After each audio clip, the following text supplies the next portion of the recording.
നമസ്കാരം, എല്ലാവർക്കും തത്വ competitive exam കോർണറിന്റെ പുതിയൊരു വീഡിയോയിലേക്ക് സ്വാഗതം. ഈ ഒരു മെത്തേഡിൽ നമുക്ക് NCERT കവർ ചെയ്ത് പോകുവാണെങ്കിൽ കുറേയേറെ പോയിന്റ്സ് നമുക്ക്, അതായത് NCERT ചാപ്റ്ററിനകത്ത് എന്തൊക്കെയാണ് പറഞ്ഞിരിക്കുന്നതെന്ന് ഈ ക്വസ്റ്റ്യൻ ആൻസർ ഡിസ്കഷനിലൂടെ നമുക്ക് പരീക്ഷയ്ക്ക് എളുപ്പത്തിൽ പോകാൻ പറ്റും. എന്താണ് കണ്ടന്റ് എന്ന് അറിഞ്ഞിട്ട് പോകാൻ പറ്റും. അപ്പോൾ ഓൾറെഡി NCERTയുടെ ചാപ്റ്റർ പഠിച്ചിട്ടില്ലാത്തവരാണെങ്കിൽ നിങ്ങൾ ജസ്റ്റ് അത് കയറി കണ്ടതിന് ശേഷം ഇത് കാണുവാണെങ്കിൽ നിങ്ങൾക്ക് കുറച്ചുകൂടി ഈസി ആയിട്ട് ആൻസർ ചെയ്യാനായിട്ട് പറ്റും. അപ്പോൾ മിക്ക ഇമ്പോർട്ടൻറ്റ് ക്വസ്റ്റ്യൻസും ഞാൻ ഇതിനകത്ത് ഉൾപ്പെടുത്തിയിട്ടുണ്ട്. ആ രണ്ടാം ചാപ്റ്ററിനകത്തെയും ഒന്നാം ചാപ്റ്ററിനകത്തെയും മിക്ക ക്വസ്റ്റ്യൻസും ഉൾപ്പെടുത്തിയിട്ടുണ്ട്. 10-24 ക്വസ്റ്റ്യൻസ് ഏറ്റവും ഇമ്പോർട്ടൻറ്റ് തോന്നുന്നത് മാത്രമേ ഉൾപ്പെടുത്തിയിട്ടുള്ളൂ. ഈ മെത്തേഡിൽ നമുക്ക് NCERT geography, economics, civics, history അങ്ങനെയുള്ള എല്ലാ പോയിന്റ്സും നമുക്കിങ്ങനെ ക്വസ്റ്റ്യൻ ആൻസർ രൂപത്തിൽ വേണമെങ്കിൽ ചർച്ച ചെയ്ത് പോകാവുന്നതാണ്. അപ്പോൾ നമുക്ക് അധികം സമയം വേണ്ട പോയിന്റ്സ് എല്ലാം കിട്ടുകയും ചെയ്യും. അപ്പോൾ ക്ലാസ് തുടങ്ങുന്നു. ചൂസ് ദി കറക്റ്റ് ആൻസർ എന്ന് പറയുന്ന ഓപ്ഷനിൽ നിന്ന് നമ്മൾ സ്റ്റാർട്ട് ചെയ്യുകയാണേ. Question number 1, who was the last viceroy of India? ഇത് ഒന്നാമത്തെ ചാപ്റ്ററിൽ നമുക്ക് NCERT 8ാം ക്ലാസ്സിന്റെ ഒന്നാമത്തെ ചാപ്റ്ററിലുള്ള ഒരു ചോദ്യമായിരുന്നു. Who was the last viceroy of India? ആരായിരുന്നു അവസാനത്തെ വൈസ്രോയി? മൗണ്ട് ബാറ്റൻ പ്രഭു ആണ് ഇന്ത്യയിലെ അവസാനത്തെ വൈസ്രോയി എന്ന് പറയുന്നത്. ആരാണ്? ലോർഡ് മൗണ്ട് ബാറ്റൻ ആണ് ഇന്ത്യയിലെ അവസാനത്തെ വൈസ്രോയി എന്ന് പറയുന്നത്. Question number 2, medieval period was, അതായത് എന്തിനെയാണ് നമ്മൾ മധ്യകാലഘട്ടം എന്ന് വിളിക്കുന്നത്? Option A, the old period of history. Option B, the period associated with the growth of all the force of modernity. Option C, none of the above. നമുക്കറിയാം medieval period എന്ന് വെച്ച് കഴിഞ്ഞാൽ തുടങ്ങുന്നത് എവിടെയാണ്? ശരിക്കും നമ്മുടെ അറബുകളുടെ സിന്ധ് ആക്രമണത്തിലാണ് തുടങ്ങുന്നത്. അപ്പം മിഡീവൽ ആണ്. ഓൾഡ് പീരീഡ് ഓഫ് ഹിസ്റ്ററി എന്ന് പറയുമ്പോൾ അത് ഏൻഷ്യൻ ഹിസ്റ്ററി ആയിട്ട് പോകും.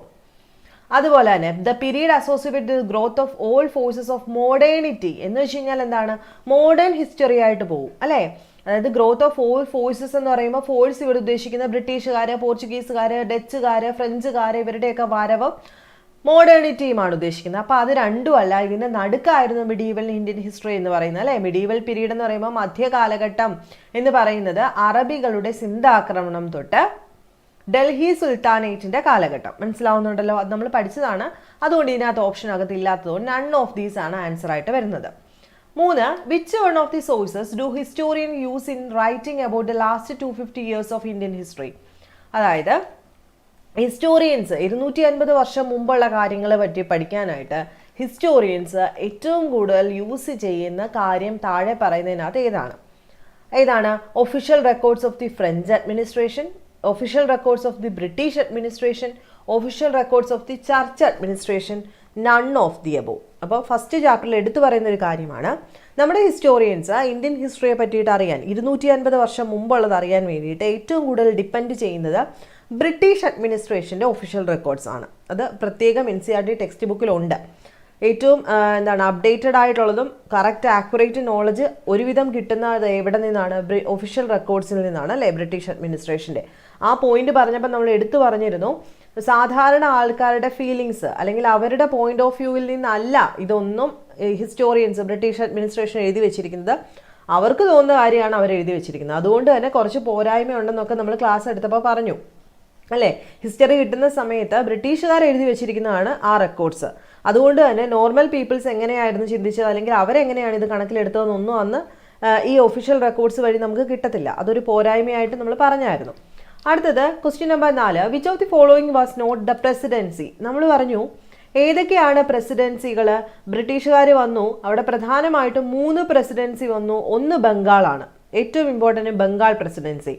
മദ്രാസ്, ബോംബെ, ഇതായിരുന്നു 3 പ്രസിഡൻസികൾ. കൽക്കട്ട അന്ന് പ്രസിഡൻസി അല്ല. സോ 3 പ്രസിഡൻസികളായിരുന്നു ബംഗാൾ, മദ്രാസ്, ബോംബെ എന്ന് പറയുന്നത് ബ്രിട്ടീഷുകാരുടെ. കൽക്കട്ട അന്ന് ആയിട്ടില്ല.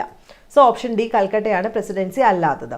The first English factory setup in the year of, എല്ലാവർക്കും അറിയാം 1651 1651 ആദ്യത്തെ ഇംഗ്ലീഷ് ഫാക്ടറി സ്ഥാപിക്കപ്പെട്ടത്. ഇതും നമ്മൾ പഠിച്ചു.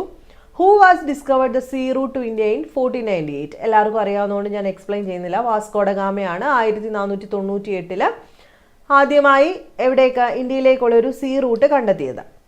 The third battle of Panipat was fought in the year? ചോദിക്കാം. 3ാം പാനിപ്പത്ത് യുദ്ധം നടന്ന വർഷം 1761 ആരൊക്കെ തമ്മിലാണ്? മറാത്താസും ബ്രിട്ടീഷുകാരും തമ്മിലായിരുന്നു അല്ലേ? അതും നമ്മൾ പഠിച്ചതാണ്, വളരെ ഇമ്പോർട്ടൻ്റ് ആണ്. PSC ഇനിയും ചോദിക്കും. ഇതെല്ലാം സ്റ്റേറ്റ്മെന്റ് രൂപത്തിൽ ചോദിച്ചാലും നിങ്ങൾ എഴുതിക്കോണം.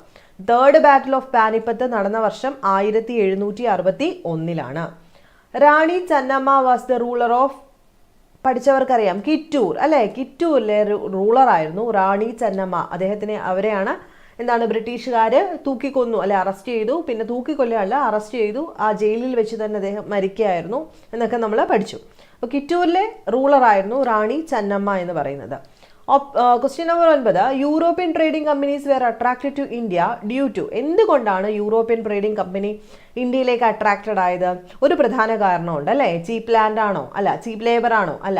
റോ മെറ്റീരിയൽസ് ആണ് അല്ലേ. Raw materials like cotton, silk and spices ആണ് ബ്രിട്ടീഷുകാരെ അടക്കമുള്ള യൂറോപ്യൻ കൺട്രീസിനെ ഇങ്ങോട്ട് അട്രാക്ട് ചെയ്തത്. ഓപ്ഷൻ ഡി നൺ ഓഫ് ദീസും അല്ല, ഓപ്ഷൻ സി ആണ് answer. 10, competition among the companies resulted in, നമ്മൾ പഠിച്ചു കുറേ ആയി കഴിഞ്ഞപ്പോഴത്തേക്ക് കമ്പനികളെല്ലാം കൂടെ തമ്മിൽ കോമ്പറ്റീഷൻ തുടങ്ങി. അങ്ങനെ വന്നു കഴിഞ്ഞപ്പോഴത്തേക്ക് എന്ത് പറ്റി? റെഡ്യൂസ്ഡ് പ്രോഫിറ്റ്സ് ഓഫ് കമ്പനി അല്ലേ. കോമ്പറ്റീഷൻ കൂടിയപ്പോഴത്തേക്കും കമ്പനികളുടെ പ്രോഫിറ്റ് കുറയാൻ തുടങ്ങി. പ്രത്യേകമായിട്ട് ഓരോ ലൈനിൽ നിന്നുള്ള ക്വസ്റ്റ്യൻസ് ആണ്. സോ വൃത്തിയായിട്ട് പഠിച്ചതിന് ശേഷം ഇത് കേൾക്കുക. നെക്സ്റ്റ് മാച്ച് ദ ഫോളോയിങ് ആണ്. 2 കോളത്തിലായിട്ട് കുറച്ച് കാര്യങ്ങൾ കൊടുത്തിട്ടുണ്ട്, നമ്മൾ ചാപ്റ്ററിൽ പഠിച്ചത്. അത് നിങ്ങൾ മാച്ച് ചെയ്യുക. Tipu Sultan Kittur, Dalhousie Punjab, Rani Chennamma Mysore, Maharaja Ranjit Singh doctrine of lapse, Tipu Sultan was killed in battle of Plassey, Sirajuddaula lost battle of Srirangapatnam. അപ്പോൾ കേൾക്കുമ്പോൾ തന്നെ നമുക്ക് മനസ്സിലാവും ഏതൊക്കെയാണ് ചേരുന്നതെന്ന്. ടിപ്പു സുൽത്താൻ എവിടുത്തെ ആളായിരുന്നു? മൈസൂരിലെ രാജാവായിരുന്നു അല്ലെ. ടിപ്പു സുൽത്താൻ മൈസൂരിലെ രാജാവായിരുന്നു. ഇനി ഡൽഹൌസി പ്രഭു എന്താണ് ഇൻട്രൊഡ്യൂസ് ചെയ്തത് ഈ കൂട്ടത്തില്? ഡൽഹൌസി പ്രഭു ആണ് ഡോക്ട്രൈൻ ഓഫ് ലാപ്സ് അല്ലെ. ഡോക്ട്രൈൻ ഓഫ് ലാപ്സ് കൊണ്ടുവന്നത് ആരായിരുന്നു? ദത്തവകാശ നിരോധനം കൊണ്ടുവന്നത് ഡൽഹൌസി പ്രഭു. റാണി ചെന്നമ്മ ഇപ്പൊ നമ്മൾ പറഞ്ഞു എവിടുത്തെ ഭരണാധികാരി? കിറ്റൂരിലെ. അതുപോലെ മഹാരാജ രഞ്ജിത് സിംഗ് എവിടുത്തെ ഭരണാധികാരിയായിരുന്നു? പഞ്ചാബിലെ ഭരണാധികാരിയായിരുന്നു. നമ്മൾ പഠിച്ചിട്ടുണ്ടായിരുന്നു, NCERT ടെക്സ്റ്റ് ബുക്ക് ഈ ചാപ്റ്ററിനകത്ത് എടുത്തു പറഞ്ഞിട്ടുണ്ട്. ഇവർക്ക് പതുക്കെ റഷ്യ ഇന്ത്യയെ എടുത്തുകൊണ്ട് പോവോ എന്നൊക്കെ പേടിച്ചിട്ട് ഇവർ പതുക്കെ ഏഷ്യയിലെ കുറച്ച് വടക്കോട്ടുള്ള ഭാഗവും പടിഞ്ഞാട്ടുള്ള ഭാഗമൊക്കെ അതിക്രമിച്ച് കടക്കാൻ തുടങ്ങി. അങ്ങനെ ഇവർ എവിടേക്ക് പോകുന്നു? അഫ്ഗാനിസ്ഥാൻ പിടിച്ചെടുക്കാനായിട്ട് ബ്രിട്ടീഷുകാർ പോകുന്നു. അപ്പോൾ അഫ്ഗാനിസ്ഥാൻ പിടിച്ചടക്കിയിട്ട് അടുത്തത് എങ്ങോട്ട് വന്നു? പഞ്ചാബിലേക്ക് വന്നപ്പോൾ പഞ്ചാബിൽ എതിർത്ത രാജാവായിരുന്നു മഹാരാജ രഞ്ജിത് സിംഗ് അല്ലേ. പഠിച്ചില്ലേ? പറഞ്ഞു തന്നതല്ലേ. അപ്പോൾ Maharaja Ranjit Singh പഞ്ചാബാണ്. Tipu Sultan was killed in ഏത് ബാറ്റിലാണ്? ശ്രീരംഗപട്ടണത്താണ് അല്ലേ. ബാറ്റിൽ ഓഫ് ശ്രീരംഗപട്ടണത്തിൽ അദ്ദേഹം കൊല്ലപ്പെട്ടു. അതുപോലെ സിറാജുദ്ദൗള എവിടത്തെയാണ്? ബാറ്റിൽ ഓഫ് പ്ലാസി അല്ലേ. ബാറ്റിൽ ഓഫ് പ്ലാസി നയിച്ചത് റോബർട്ട് ക്ലൈവ് ആണ്. അദ്ദേഹം മദ്രാസിൽ നിന്ന് വന്ന് ബാറ്റിൽ ഓഫ് പ്ലാസി നയിച്ചു. അതിനുശേഷം സിറാജുദ്ദൗള ബാറ്റിൽ ഓഫ് പ്ലാസിയിൽ ബ്രിട്ടീഷുകാർക്ക് ആദ്യമായിട്ട് ഇന്ത്യയിൽ ജയിച്ച യുദ്ധം, അല്ലെങ്കിൽ യുദ്ധം ചെയ്യാതെ തന്നെ ജയിച്ചു. കാരണം സിറാജുദ്ദൗളയെ കൂടെ നിന്ന് മിർജാഫർ ചതിച്ചു അല്ലേ. സൈന്യാധിപൻ യുദ്ധം ചെയ്തില്ല. അദ്ദേഹത്തിനെ അവർ പിന്നീട് എന്താക്കി മാറ്റി? നവാബാക്കി മാറ്റി ബംഗാളിലെ. ഇതൊക്കെ നമ്മൾ പഠിച്ചതാണ്. അപ്പോൾ സിറാജുദ്ദൗളയുടെ ലോസ്റ്റ് ബാറ്റിൽ ഓഫ് പ്ലാസി ആണ് 1757. പറയണ്ടല്ലോ. അപ്പോൾ ഇവിടെ ആൻസർ ഞാൻ എഴുതിയിട്ടിട്ടുണ്ടായിരുന്നു. ജസ്റ്റ് നിങ്ങൾ കേട്ടപ്പോൾ തന്നെ അറിയാവുന്നതുകൊണ്ടാണ് യോജിപ്പിച്ചത്. അടുത്ത dash was the last ruler of Mughal empire. Mughal എംപയറിന്റെ ഏറ്റവും അവസാനത്തെ റൂളർ ആരായിരുന്നു? ബഹദൂർ ഷാ സഫർ. അതെല്ലാവർക്കും അറിയാം, ബഹദൂർ ഷാ സഫർ ആയിരുന്നു ഏറ്റവും അവസാനത്തെ റൂളർ. അതിനുശേഷം 13 dash was the first major victory of ഇംഗ്ലീഷ്മെൻ in India. നമ്മളിപ്പോൾ പറഞ്ഞതേ ഉള്ളൂ. ഏറ്റവും ഫസ്റ്റ് മേജർ വിക്ടറി ഏതായിരുന്നു? ബാറ്റിൽ ഓഫ് പ്ലാസി ആണ്. 1757 ബാറ്റിൽ ഓഫ് പ്ലാസി ആണ് ബ്രിട്ടീഷുകാർ ഏറ്റവും ആദ്യമായിട്ട് ഇന്ത്യയിൽ വിജയിച്ച യുദ്ധം എന്ന് പറയുന്നത്.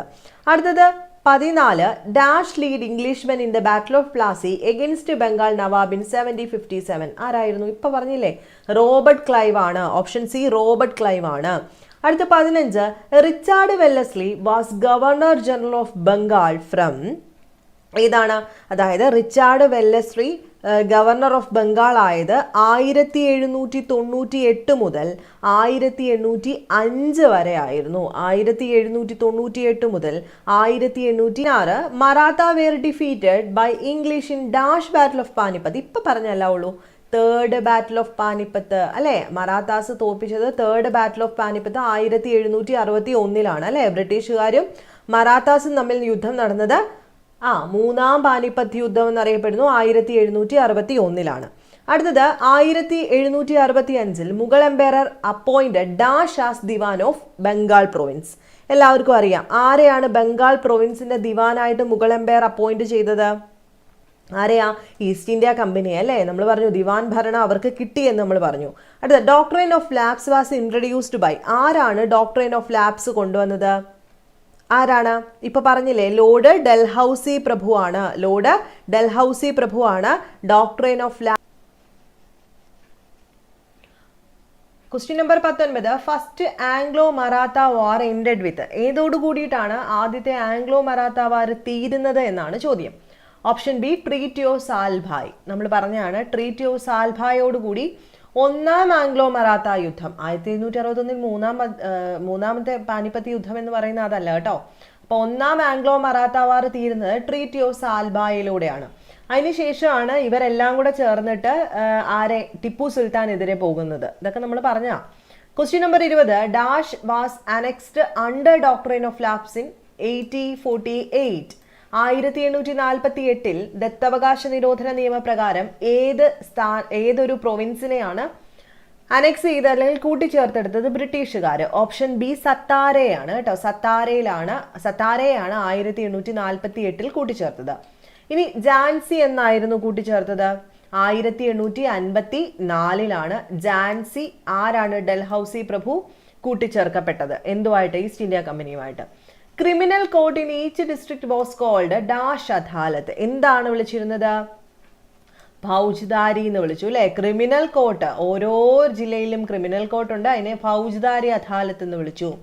ദിവാനി അദാലത്ത് എന്ന് പറയുന്നത് ഏത് കോർട്ടായിരുന്നു? ഓപ്ഷൻ എ സിവിൽ കോർട്ടാണ് അല്ലെ. സിവിൽ കോർട്ടിനെ നമ്മൾ ദിവാനി അദാലത്ത് എന്നും ഫൗജ്ദാരി എന്ന് വെച്ച് കഴിഞ്ഞാൽ ഡിസ്ട്രിക്റ്റിലെ ക്രിമിനൽ കോർട്ടിനെ വിളിച്ച പേരാണ്. ഇമ്പോർട്ടൻ്റ് ആണേ.